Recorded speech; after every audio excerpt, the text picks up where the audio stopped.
Welcome to this channel दोस्तों। इस video में हम वही टॉपिक कंटिन्यू कर रहे हैं जो मैंने लास्ट दो वीडियो में डिस्कस किया था। यूज़ ऑफ इफ़, उसका हिंदी मीनिंग होता है अगर तो आपने अगर दो वीडियो को नहीं देखा है तो पहले दो वीडियो को देख लो अच्छे से, क्योंकि दो वीडियो में मैंने बहुत ही अच्छे से एक्सप्लेन किया है। And this is our third video, और इस वीडियो में हम डिस्कस करने वाले हैं कि इफ़ का use different type of sentence में हम किस तरह से करेंगे। So here let us start third use of if. अब इस सेंटेंस को डिस्कस करने से पहले एक चीज़ मैं आपको और बता दूं कि अगर आपने आगे के वीडियो तो नहीं देखे हैं तो प्लीज़ पहले वो वीडियो देख लो, उसके बाद इसको समझ में आएगा अच्छे से। और इसके अलावा टेंसेस अगर आपको पता नहीं है तो ये टॉपिक आपको बिल्कुल भी समझ में नहीं आने वाला। सो इसके लिए आपको टेंसेस सीखना बहुत ही ज़्यादा इंपॉर्टेंट है। तो सबसे पहले टेंसेस सीखे, उसके बाद में इस टॉपिक को कंटिन्यू करें, then you will learn it better. अब थर्ड यूज़ जो है इफ़ का, उसका स्ट्रक्चर किस तरह का है। तो आगे के वीडियो में हमने दोनों स्ट्रक्चर देखे हैं, ये जो स्ट्रक्चर है वो थर्ड यूज़ का है। तो सबसे पहले तो इफ़ आता है, ये आपको अच्छे से पता है। देन इफ़ के साथ में पास्ट परफेक्ट टेंस आएगा। ये थर्ड यूज़ जो हम सीखने वाले हैं उसमें पास्ट परफेक्ट टेंस आएगा, और जो नेक्स्ट टेंस होगा वो होगा फ्यूचर परफेक्ट टेंस। ठीक है, तो यहाँ पर एक एग्जाम्पल ऑलरेडी लिखा हुआ है, एग्जाम्पल से आपको अच्छे से समझ में आएगा। तो देखो, सबसे पहले एग्जाम्पल तो यहाँ लिखा हुआ है, लेकिन हमें यही पता नहीं है कि पास्ट परफेक्ट टेंस का स्ट्रक्चर क्या है, कैसे सेंटेंस बनता है, फ्यूचर परफेक्ट टेंस कैसे बनता है, उसका ट्रांसलेशन क्या होता है। तो आपको ये टॉपिक समझ में नहीं आएगा। तो मैंने ऑलरेडी वीडियो बना कर रखे हैं टेंसेस के ऊपर, अच्छे से एक्सप्लेन किए हुए हैं। अगर आप ध्यान देकर सीखोगे तो डेफिनेटली आप अच्छे से सीखोगे, और उसके बाद में ये टॉपिक आपको इजीली समझ में आ जाएगा। तो यहाँ पर आपको जैसा कि दिख रहा है कि first example is given here. तो एग्जाम्पल में फर्स्ट जो पार्ट है वो इफ़ के साथ के सेंटेंस का है। तो इफ़ के साथ का जो सेंटेंस आएगा वो पास्ट परफेक्ट का होगा, चाहे वो आगे यूज़ हो चाहे पीछे यूज़ हो। मतलब ये सेंटेंस पहले आए, ये सेंटेंस बाद में आए, तो इफ़ के बाद का जो सेंटेंस होगा वो पास्ट परफेक्ट का होगा। तो यहाँ एग्जाम्पल है, if you had reached the station in time. तो देखो, if plus subject plus had plus third verb, तो this is the structure of past perfect tense के हैड के साथ में थर्ड वर्ब यूज होता है। तो ये फर्स्ट पार्ट है। तो सेकंड पार्ट आपको दिख रहा है, you would have got the train. तो देखो यहाँ पर सब्जेक्ट के साथ में वुड, देखो यहाँ पर जो यूज होगा हेल्पिंग वर्ब वो कोई भी हो सकता है, लेकिन यहाँ पास्ट होगा। यहाँ शुड भी हो सकता है, कुड भी हो सकता है, माइट भी हो सकता है, लेकिन यहाँ पास्ट मॉडल यूज होगा, ये याद रखना है। तो you would have got the train, तो फ्यूचर परफेक्ट में वुड आता है, कोई भी मॉडल यूज़ कर सकते हो आप, हैव आता है और थर्ड वर्ब आता है। ठीक है, और इसका पैसिव भी पता होना चाहिए क्योंकि इसके पैसिव सेंटेंसेस भी बनते हैं। तो you would have got the train, तो हमारा कंप्लीट सेंटेंस है, if you had reached the station in time. इसका ट्रांसलेशन देखो, अगर तुम समय पर स्टेशन पे पहुंच गए होते। देखो, ये फर्स्ट सेंटेंस का ट्रांसलेशन, पहुंच चुका था ऐसा नहीं बोलना है। इफ के सेंटेंस का ट्रांसलेशन चेंज होता है टेंसेस के सेंटेंसेस से।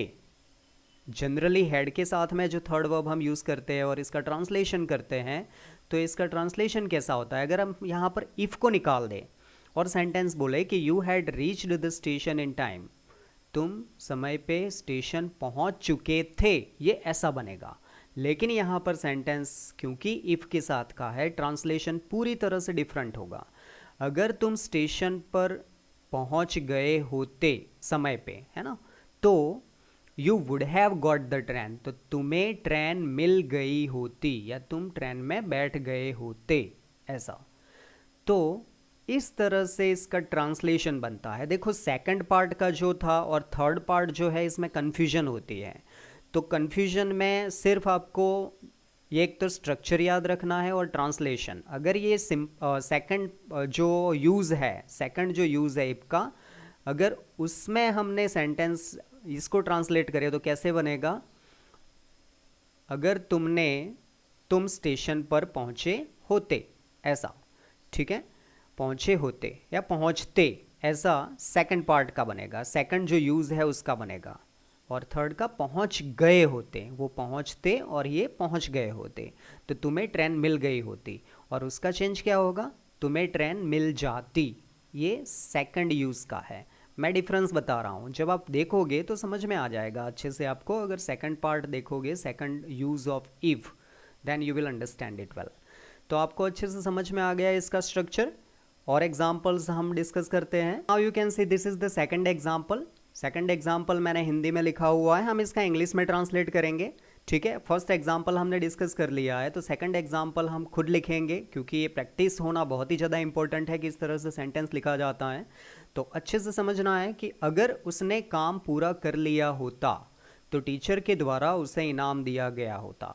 अब देखो सेकंड यूज़ का और थर्ड यूज़ का डिफरेंस क्या है, तो यहाँ पर मैं बता देता हूँ कि अगर ये सेकंड यूज़ होता इफ का, तो सेंटेंस क्या बनता, अगर वह काम पूरा कर लेता, ऐसा होगा। अगर वह काम पूरा कर लेता तो उसको इनाम मिल जाता, ऐसा होगा, ठीक है। तो ये डिफरेंस है सेकंड यूज़ और थर्ड यूज़ में। तो हम स्ट्रक्चर के अकॉर्डिंग लिखेंगे। सबसे पहले हम इफ़ लिखेंगे, और इफ़ के बाद में जो सेंटेंस आएगा वो किस टेंस का होगा, पास्ट परफेक्ट का। उसने काम पूरा कर लिया होता, तो उसने, that means he had finished his work. Okay, तो ये फर्स्ट सेंटेंस है, उसके बाद में कॉमा लगाना है। अब पीछे का पार्ट का सेंटेंस का ट्रांसलेशन क्या होगा, टीचर के द्वारा उसे इनाम दिया गया होता।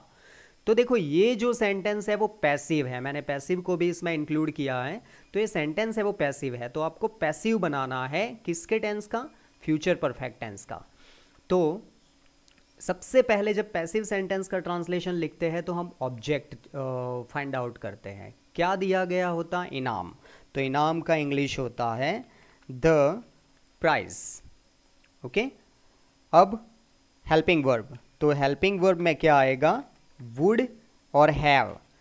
लेकिन ये पैसिव है, देखो एक्टिव से मैं पैसिव में जब चेंज करते हैं तो यहाँ पर एक और हेल्पिंग वर्ब यूज़ होता है, बीन। मैंने पैसिव एक्टिव के भी वीडियो बना रखे हैं वॉइसेस के, तो वॉइसेस का नॉलेज भी होना चाहिए अच्छे से। तो आप प्लीज़ वो वीडियो देखें, उसका नॉलेज ले, अच्छे से सीखें, एंड देन ऐसे सेंटेंसेस बनाएं। तो the prize would have been given, अब देना, थर्ड वर्ब। तो वैसे भी थर्ड वर्ब यूज़ होता है, तो यहाँ पर थर्ड वर्ब लिखेंगे, वुड हैव बीन गिवन, उसे, किसको, उसे, तो टू हिम। अब ऑब्जेक्ट बाय द टीचर, ठीक है। तो ये हमारा सेंटेंस बना। तो यहाँ पर देख सकते हो कि if he had finished his work, अगर उसने काम पूरा कर लिया होता तो the prize would have been given to him by the teacher. अब ये जो पैसिव सेंटेंस है, पैसिव सेंटेंस को अगर हम एक्टिव में बनाना चाहे तो किस तरह से सेंटेंस बनेगा, मैं यहाँ पर बता रहा हूँ आपको। तो सबसे पहले सब्जेक्ट आएगा the teacher, okay, would have given him a prize, okay. The prize use कर सकते हो, जैसे यहाँ पर गिव हिम अ प्राइज, ये प्राइज आएगा। तो यहाँ पर ये जो पार्ट है पैसिव का, उसको हमने एक्टिव में बनाया। तो the teacher would have given him a prize means क्या ट्रांसलेशन हो जाता कि टीचर ने उसको इनाम दिया होता, अगर उसने काम पूरा कर लिया होता तो टीचर ने उसको इनाम दिया होता। तो आई होप कि आपको ये सेकंड एग्जाम्पल अच्छे से समझ में आया होगा। हमने एक्टिव में भी देखा और पैसिव में भी देखा। थर्ड एग्जाम्पल की तरफ बढ़ते हैं हम। Now this is our third example. अगर वे घर नहीं पहुंच गए होते तो उनको खाना नहीं मिला होता। अब अच्छे से ध्यान रखना है, जब सेंटेंस को ट्रांसलेशन करते हैं तो दोनों को समझना, तीनों जो यूज़ है उसमें से एग्जैक्टली समझना कि हम कौन से यूज़ का सेंटेंस बोल रहे हैं इफ का। हम पीछे के सेंटेंस को आगे भी लिख सकते हैं, तो इसमें ये करेंगे, हम पीछे के पार्ट को आगे लिखेंगे, ठीक है। तो यहाँ पर कौन सा पार्ट है, उनको खाना मिल गया होता, ठीक है। तो उनको, दैट मीन्स दे, यहाँ पर सब्जेक्ट आएगा दे, ओके। अब दे के बाद में जो यूज़ होगा वो यहाँ पर क्या यूज़ होगा, हेल्पिंग वर्ब। तो यहाँ पर कौन सा हेल्पिंग वर्ब आएगा, वुड, वुड हैव मिल गया होता, तो यहाँ पर आएगा वर्ब, तो गॉट द फूड, ओके। अब आगे का सेंटेंस हम पीछे लिखेंगे, अगर वे घर नहीं पहुंच गए होते, तो इफ, जब आगे का सेंटेंस हम पीछे लिखते हैं तो हम कॉमा नहीं करते, इफ का सेंटेंस जब हम पीछे लिखते हैं तो कॉमा नहीं आता है, ओके। वे, दे, सॉरी यहाँ पर ये जो सेंटेंस है वो नेगेटिव है, इसीलिए यहाँ पर नॉट आएगा, they would not have got, okay.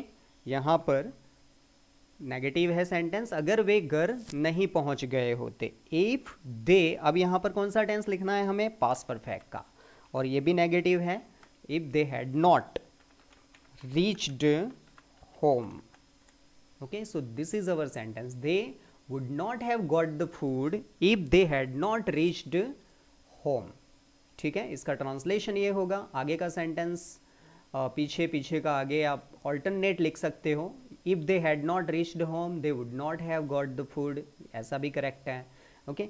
तो इस तरह से सेंटेंस बना सकते हैं हम। Now let us move to the negative sentence था, अब हम इंट्रोगेटिव सेंटेंस देखेंगे। So this is the interrogative sentence. हम सभी टाइप के एग्जाम्पल को डिस्कस करते हैं ताकि हर एक एग्जाम्पल को आप अच्छे से बना सको, ओके।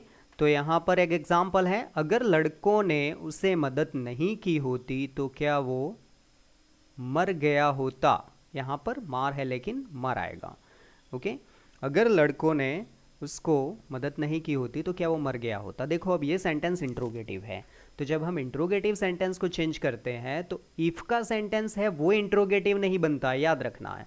जो दूसरा सेंटेंस है वो इंट्रोगेटिव बनता है, तो कौन सा बनेगा, क्या वह मर गया होता, ये पार्ट है, तो इसको हम यहाँ पर लिखेंगे। तो इसका स्ट्रक्चर कौन से टेंस में है, फ्यूचर परफेक्ट में आएगा। तो फ्यूचर परफेक्ट का सिंपल इंट्रोगेटिव में हम जब चेंज करते हैं, कोई भी सिंपल इंट्रोगेटिव है, तो हम सबसे पहले क्या लिखते हैं, हेल्पिंग वर्ब। तो इस टेंस में हेल्पिंग वर्ब क्या आता है, वुड। अब वुड के बाद में सब्जेक्ट आएगा वो मतलब ही, वुड ही। अब ये और एक हेल्पिंग वर्ब है, क्या आएगा, हैव।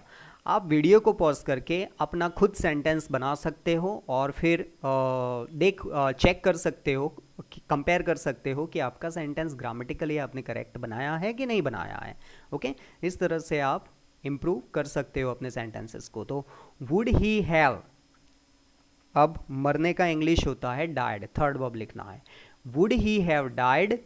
इसका ट्रांसलेशन कंप्लीट हो गया। अब कौन सा सेंटेंस बचा, ये बचा कि अगर लड़कों ने उससे मदद नहीं की होती तो, ठीक है। तो यहाँ पर हम इसका सेंटेंस लिखेंगे, इफ द बॉयज।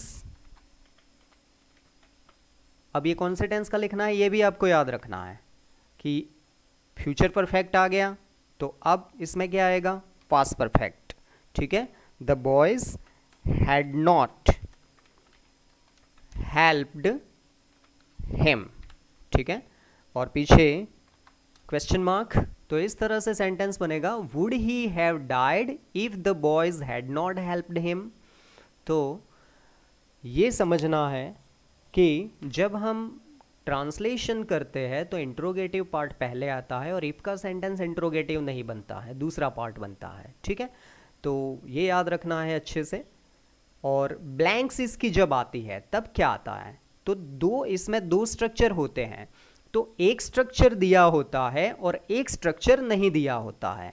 तो जैसे कि यहाँ पर समझ लो कि यहाँ पर ये स्ट्रक्चर नहीं दिया है और यहाँ पर तुमको ब्लैंक दी है, ठीक है, इस तरह से। तो आप किस तरह से कंप्लीट करोगे, तो यहाँ पर समझ लो कि हेल्प्ड भी नहीं दिया है, ओके। और हेल्प्ड भी नहीं दिया है तो किस तरह से कंप्लीट करोगे, तो आपको पहले आगे का स्ट्रक्चर देखना है कि वुड ही हैव डाइड, मतलब ये कौन से टेंस का है, तो फ्यूचर परफेक्ट का है, तो उसके साथ में इफ के साथ में कौन सा टेंस आएगा, पास्ट परफेक्ट। तो इस तरह से आप आइडेंटिफाई कर सकते हो। स्ट्रक्चर को याद रखें, if you remember the structure you can fill up such type of blank. Okay, exam में, कम्पिटिटिव एग्जाम में भी इस तरह की ब्लैंक्स आती है, स्कूल्स एग्जाम में भी इस तरह की ब्लैंक्स आती है, तो इस तरह से आप स्ट्रक्चर को याद करके कंप्लीट कर सकते हो। नाउ हम बढ़ते हैं आगे WH वर्ड के एग्जाम्पल की तरफ। तो this is the WH word example. WH word में कोई भी WH वर्ड यूज़ हो सकता है। तो यहाँ पर है, अगर रोहन मुंबई गया होता तो कहाँ रुका होता। ओके, तो इसको हम ट्रांसलेट करेंगे। जैसा कि मैंने बताया कि जो अदर पार्ट होता है उसका WH वर्ड बनता है, तो कहाँ रुका होता मतलब कौन रुका होता, रोहन। तो जब हम फर्स्ट सेंटेंस लिखते हैं ना, उसमें ही सब्जेक्ट लिख देंगे। तो कहाँ का इंग्लिश होता है वेयर, तो सबसे पहले वेयर आएगा। अब WH वर्ड है, कौन से टेंस का लिखना है हमें पता होना चाहिए, तो कौन सा टेंस है, फ्यूचर परफेक्ट। तो फ्यूचर परफेक्ट में हम सबसे पहले WH वर्ड के बाद में क्या लिखेंगे, वुड। देखो, अगर आपको टेंसेस पता नहीं है ना तो आपके यहाँ पर कंफ्यूजन होगी। ठीक है, अब आएगा सब्जेक्ट ही। अब एक और हेल्पिंग वर्ब हैव। अब यहाँ पर ही नहीं लिखेंगे, हम नेम लिखेंगे। जनरली जो फर्स्ट सेंटेंस होता है उसमें हम नेम यूज़ करते हैं। ओके, तो ये याद रखना है। तो यहाँ पर हमने लिख दिया कि वेयर वुड रोहन हैव। अब रुकने का इंग्लिश होता है स्टेड। अब इफ़ का सेंटेंस बचा, रोहन मुंबई गया होता, तो कौन सा टेंस है। अब यहाँ पर आप ही लिख सकते हो क्योंकि आगे आपने रोहन यूज़ कर लिया। He had gone to Mumbai. ठीक है, तो इस तरह से आपका सेंटेंस कंप्लीट हो सकता है। Where would Rohan have stayed if he had gone to Mumbai. अगर वह मुंबई गया होता तो कहाँ रुका होता। ठीक है, तो आई होप कि आपको समझ में आ गया होगा। कोई भी एग्जाम्पल आप बना सकते हो इस तरह का, और फिर आप प्रैक्टिस कर सकते हो। जितनी प्रैक्टिस करोगे उतना इम्प्रूवमेंट डेफिनेटली होगा। तो आई होप कि आपको अच्छे से समझ में आया है। एक और हम एग्जाम्पल यहाँ पर देखेंगे कि किस तरह से एक और WH वर्ड को हम चेंज करते हैं। So this is our one of the example. मैंने एक और एग्जाम्पल यहाँ पर लिखा हुआ है कि अगर हम स्कूल गए होते तो हम किससे मिले होते। तो इसका अगर ट्रांसलेशन करना है तो बस वही चीज़ है। सबसे पहले हम क्या लिखेंगे, WH वर्ड किससे मिले होते। देखो, ये WH वर्ड का सेंटेंस है, तो हम किससे मिले होते हैं ना। यहाँ सब्जेक्ट नहीं है तो सब्जेक्ट आगे से उठा लेना है। तो अब किसका इंग्लिश क्या होता है, किसे का इंग्लिश, होम। ठीक है, अब होम के बाद में हम क्या लिखेंगे, वुड वी हैव मेट। ये हमारा WH वर्ड का ट्रांसलेशन होगा। जैसा कि मैंने आपको बताया, वीडियो पॉज करके आप सेंटेंस को खुद लिखो और फिर यहाँ पर कंपेयर करो अपने सेंटेंस को। whom would we have met if we school गए होते, had gone to school। ठीक है, दिस इज अवर एग्जाम्पल। तो आई होप कि आपको ये एग्जाम्पल समझ में आया होगा। यहाँ पर बहुत ही अच्छे से हमने डिस्कस किया है, और इस वीडियो को अच्छे से देखो हर एक एग्जाम्पल के जैसे, और सेम एग्जाम्पल के जैसे, और आप खुद एग्जाम्पल बनाओ, प्रैक्टिस करो, नोट डाउन करो, स्ट्रक्चर्स याद रखो, और डेफिनेटली यू विल इम्प्रूव। जो भी टॉपिक्स यहाँ पर सिखाए जाते हैं वो आपकी राइटिंग स्किल और स्पीकिंग स्किल दोनों के लिए बहुत ही ज़्यादा इंपॉर्टेंट होते हैं। खुद सेंटेंस बनाओ मन में, और खुद सेंटेंस को इंग्लिश में ट्रांसलेट करो, और इस तरह से आप ओरली करके आप अपने स्पीकिंग स्किल को भी इम्प्रूव कर सकते हो। सो आई होप कि आपको ये वीडियो बहुत ही अच्छा लगा होगा। हम जल्द ही एक नए वीडियो के साथ में मिलेंगे, क्योंकि अभी एक फोर्थ स्ट्रक्चर इसमें बचा हुआ है। इसके बाद में हम इसकी एक्सरसाइज भी सॉल्व करेंगे कि किस तरह से ब्लैंक्स फिलअप होती है, किस तरह से एक साथ में जितने तीनों यूजेस है, इसके 4 यूजेस है, चौथा भी एक फोर्थ यूज़ भी है जो हम नेक्स्ट वीडियो में डिस्कस करने वाले हैं। किस तरह से हम इसको यूज़ करेंगे और ब्लैंक्स कंप्लीट करेंगे, साथ में ट्रांसलेशन को भी चेंज करेंगे from Hindi to English and from English to Hindi.